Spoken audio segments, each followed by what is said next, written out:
के छज्जे पर चढ़िए तो पास ही केन नदी बहती है और यहाँ से निकलता है लाल सोना।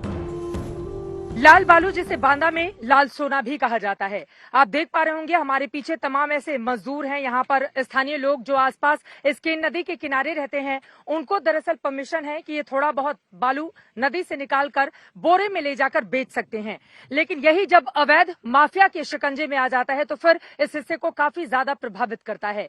उस पर नकेल लगाने की कोशिश कई बार की गई, लेकिन पूरी तरह से कामयाबी आज तक भी नहीं मिल पाई है। आपको बताते चले, ये वो लाल बालू है जिसकी एक ट्रक की कीमत तकरीबन 1 लाख रुपए होती है। इसी केन नदी से निकलती है ये जादुई पत्थर। सुनकर भले ही हैरानी हो, मगर प्रदेश की इकलौती नदी है जो पत्थरों पर रंगीन चित्रकारी करती है। बांदा की ये केन नदी है जो पत्थरों पर रंगीन चित्रकारी के लिए दुनिया भर में मशहूर है। प्रदेश की इकलौती ये ऐसी नदी है जहां के भीतर जो पत्थर पाए जाते हैं उनमें से निकलते हैं शजर पत्थर, और उनके ऊपर जिस तरह की रंगीन चित्रकारी होती है वो अपने आप में अद्भुत है। और दिलचस्प ये भी होता है कि जो शजर पत्थर पाए जाते हैं उनके ऊपर की चित्रकारी एक दूसरे पत्थरों से बिल्कुल मैच नहीं करती, यानी कि बिल्कुल अलग अलग पत्थर और अलग अलग चित्रकारी।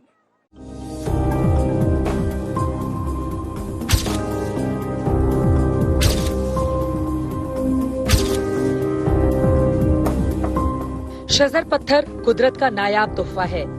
मशीन से तराशने के बाद शजर पत्थर में झाड़ियां, पेड़ पौधे, पशु पक्षी, मानव और नदी की जलधारा के चमकदार रंगीन चित्र उभर आते हैं।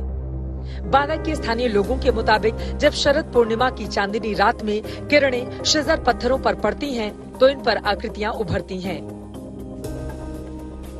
कल्पना से परे है कि पत्थरों पर भी संसार रचा बसा हुआ है।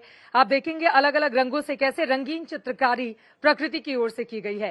राजेश अग्रवाल जी हमारे साथ मौजूद हैं जो इन पत्थरों को तराश कर इन तमाम फूलों को, पेड़ों को बाहर लाने का काम करते हैं। जरा इनसे जानते हैं इसके बारे में।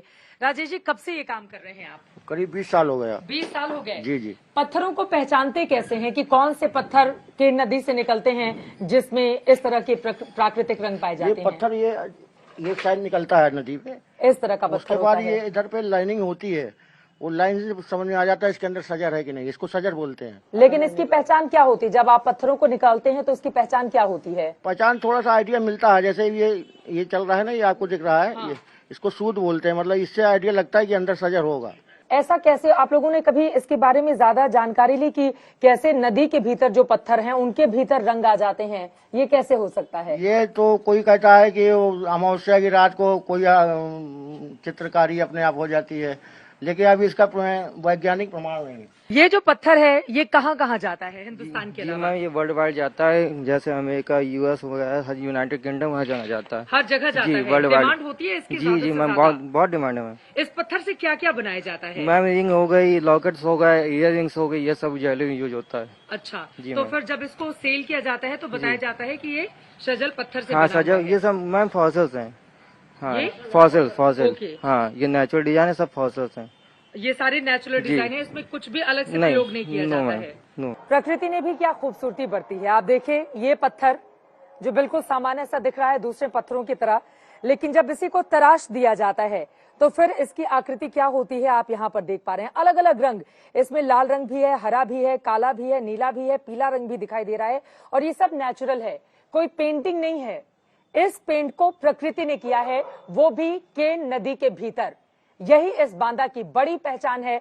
देश और दुनिया में ये अपनी अलग पहचान बनाए हुए हैं। आपको बता दें, ये जो पत्थर मेरे हाथ में है, अगर हिंदुस्तान में ये जाएगा तो तकरीबन 2,500 के आसपास इसकी कीमत होगी, लेकिन जब यही पत्थर विदेशों में चला जाता है तो 3,500 से लेकर 4,000 तक रुपए में ये बिक जाता है।